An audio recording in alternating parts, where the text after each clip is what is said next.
नमस्कार, आदाब। आप सबका यहाँ आने के लिए बहुत बहुत धन्यवाद। मेरा ही नाम है प्रशांत किशोर और हम कोई नेता नहीं हैं।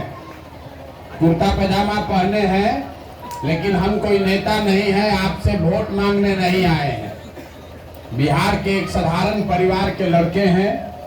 हमारे पिताजी यहाँ पर डॉक्टर थे, बाबा बैलगाड़ी चलाते थे, मजदूर थे। यही सरकारी स्कूल से पढ़कर निकले हैं। माता पिता का आशीर्वाद है, ऊपर वाले की कृपा है। जीवन में कुछ हासिल कर लिए। अब तय किए हैं कि अपना सब कुछ छोड़ के जीवन का आने वाला कुछ साल बिहार में अपने लोगों की जिंदगी को सुधारने के लिए लगाना चाहते हैं। पिछला 11 महीना से पैदल चल रहे हैं।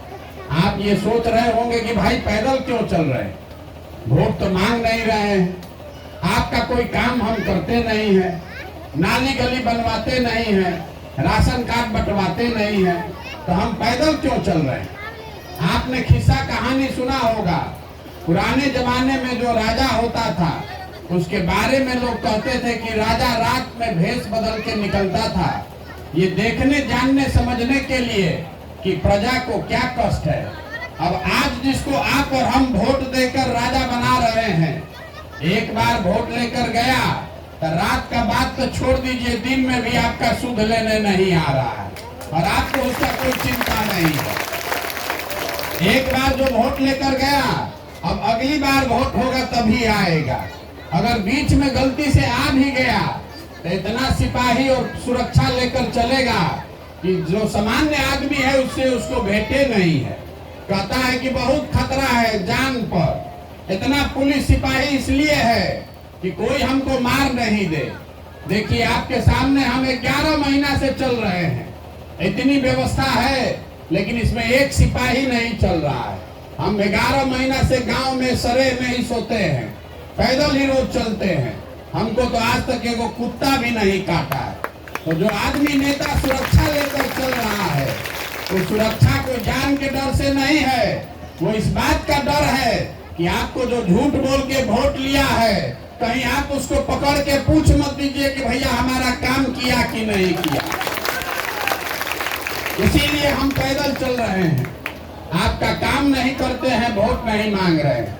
आपको ये सिखाने समझाने आए हैं कि आप जिस दुर्दशा में जी रहे हैं, इससे बाहर आप कैसे निकल सकते हैं। यहाँ पर पढ़ाई नहीं है, रोजगार नहीं है, लोगों के पास पैसा साधन नहीं है। कोई बीमार पड़ जाए तो अस्पताल नहीं है, नाली गली नहीं है, रोड खराब है, किसी के सर पर छप्पर नहीं है। ये सब बात आप जानते हैं। हम आपको आकर क्या बताएंगे? हम आपके गांव पंचायत में एक दिन आए हैं तो कुछ देखे होंगे, इसको समझ रहे हैं कि भैया क्या दिक्कत है। आप लोग तो सब यही रहते हैं। आपको कौन यहाँ समस्या है जो आपको नहीं मालूम है? जहाँ 5 आदमी बिहार का बैठेगा, वो यही बतियाता है कि भैया यहाँ तो पढ़ने का व्यवस्था नहीं है, बड़ा भ्रष्टाचार है, इलाज नहीं है, रोजगार नहीं है। 5 बरिस आप ये तोता के तरह बैठ के गाते हैं, लेकिन जिस दिन वोट होगा ये सारा चीज भुला जाइएगा। वोट के दिन बिहार के आदमी को 4 गो बात याद है। पहला बात, हमारा जात क्या है और कौन हमारा जात का नेता खड़ा है, उसी को वोट दिया जाएगा। और नेता अच्छा हो कि खराब, उस दिन आपको सड़क टूटा है नहीं दिखेगा, उस दिन आपके बच्चे को रोजगार है ही नहीं दिखेगा। अपना जात वाला नेता है तो जाके उसको वोट दीजिएगा। जो जात से बच गया वो धर्म में फंसा। हिंदू मुसलमान, सारा हिंदू एक हो जाइए, मुसलमान लोग नहीं जीतना चाहिए। पाकिस्तान को सबक सिखाना है, मंदिर बनाना है, तो सब लोग गुरबक बन के जाके हिंदू बन के वोट दे दिया। तो जात से बचे तो धर्म में फंसे। जो दोनों से बच गया, तो बिहार में एक वर्ग है जो कहता है कि भैया कुछ हो जाए, लालू जी का राज वापस नहीं आना चाहिए। बाप रे बाप, बहुत अपराध था, तो लालू जी के डर से जाके भाजपा को वोट देता है। और चौथा, हम लोग के मुसलमान भाई लोग है, ये लोग कह रहा है कि जिए चाहे मर जाएं, भाजपा को तो वोट नहीं देंगे। भाजपा तो मुसलमान विरोधी पार्टी है। तो भाई बिहार में बचा कौन?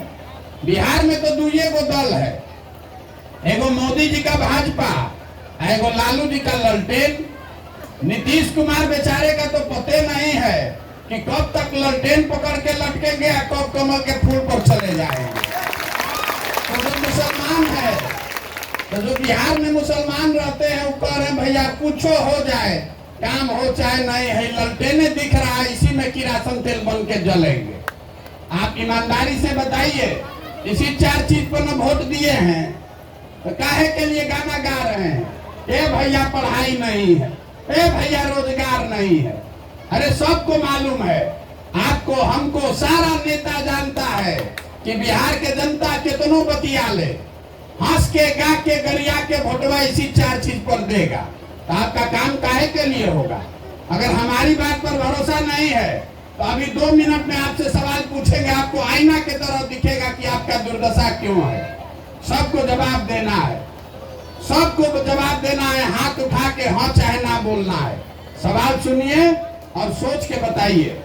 बिहार में और कुछ हो चाहे नहीं, बिहार में और कुछ हो चाहे नहीं, सभी के बच्चों के पढ़ने की व्यवस्था होनी चाहिए कि नहीं होनी चाहिए?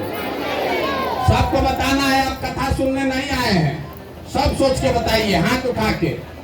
बिहार में और कुछ हो चाहे नहीं, आपके हमारे सभी के बच्चों के पढ़ने की व्यवस्था होनी चाहिए कि नहीं होनी चाहिए? आपने अभी कहा है कि पढ़ने का व्यवस्था होना चाहिए। इसमें बहुत सारे लोग हैं जो पढ़े लिखे नहीं हैं। इसमें हिंदू भी है, मुसलमान भी है, अगड़ा भी है, पिछड़ा भी है, युवा भी है, बुजुर्ग भी हैं।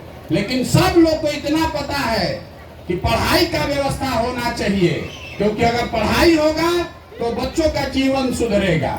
इतना बात आपको बुझा रहा है। किसी प्रशांत किशोर, किसी नेता की इसके लिए जरूरत नहीं है। तो अब जरा अपने अपने बच्चों का चेहरा याद कर लीजिए। सब आदमी अपने अपने बच्चों का चेहरा याद कर लीजिए और अपने बच्चों के नाम पर एक बार ईमानदारी से बताइए, आप में से किसने अपने बच्चों के पढ़ाई के लिए एक बार भी जीवन में वोट दिया है? कोई नहीं। देखिए कैसे शांत हो गया, सब है कड़ी हवा। अभी दे देंगे माइक तो लंबा लंबा भाषण दीजिएगा, ए भैया पढ़ने का व्यवस्था नहीं है, स्कूल में पढ़ाई नहीं हो रहा है। अरे भाई पढ़ाई होगा कैसे? जब आप पढ़ाई के लिए वोटें नहीं दे रहे हैं तो आपको पढ़ाई मिलेगा कैसे? आपको मालूम है यहाँ फैक्ट्री खुल जाए तो आपके बच्चों को रोजगार मिलेगा, लेकिन आप फैक्ट्री के लिए वोट नहीं देते हैं। आपको मालूम है कि स्कूल में पढ़ाई होगा तो हमारा बच्चा पढ़ लिख जाएगा, लेकिन आप पढ़ाई के लिए वोट नहीं देते हैं। तो जिस चीज के लिए आप वोट देते नहीं हैं वो आपको मिलेगा कैसे? आप में से कुछ आदमी खड़ा होकर कह सकता है कि इसका क्या गारंटी है कि पढ़ाई के लिए वोट दे देंगे तो पढ़ाई हो जाएगा। हम आपको बता रहे हैं इसका गारंटी है। यही बात समझाने आए हैं। वोट जिसको देना है दे दीजिए, वोट जिसको देना है दे दीजिए, लेकिन अगर आप पढ़ाई के लिए वोट दीजिएगा, रोजगार के लिए वोट दीजिएगा तो पढ़ाई और रोजगार होगा ही होगा। हमारी बात पर भरोसा नहीं है तो अभी गिनवाते हैं। हम सही बोले तो हाँ बोलिएगा, ना गलत बोले तो ना बोलिएगा। आपको लग रहा है कि आप वोट ठीक दिए हैं और नेता काम नहीं कर रहा है, सरकार कामें नहीं कर रही है। हम आपको बता रहे हैं कि ऐसी बात नहीं है। जिस चीज के लिए आपने वोट दिया है वो चीज यहाँ पूरा आपको मिल रहा है। अभी गिनवाना शुरू करते हैं। हमने बिहार में घर घर से 5 किलो अनाज के लिए मोदी जी को वोट दिया है। तो बिहार में चाहे जितना चोरी भ्रष्टाचार है, 1 किलो चोरी करके 4 किलो अनाज मिल रहा है कि नहीं मिल रहा है? बोलिए मिल रहा है कि नहीं मिल रहा है? हमने वोट दिया नीतीश कुमार को घर घर बिजली लाने के लिए। तो इसी बदहाल बिहार में नीतीश के राज में बिजली का बिल 2000 आए कि 6000, घरे घरे बिजली आया है कि नहीं आया है? आपने वोट दिया हिंदू मुसलमान के नाम पर राम मंदिर बनाने के लिए। तो आपके यहाँ स्कूल, अस्पताल, फैक्ट्री लगे चाहे नहीं, अयोध्या में राम मंदिर बन रहा है कि नहीं बन रहा है? जोर से बोलिए, बन रहा है कि नहीं बन रहा है? आपने वोट दिया सिलेंडर के लिए मोदी जी को। तो सिलेंडर का दाम 1000 हो कि 1200, घरे घर सिलेंडर आया है कि नहीं आया है? आपने वोट दिया जात के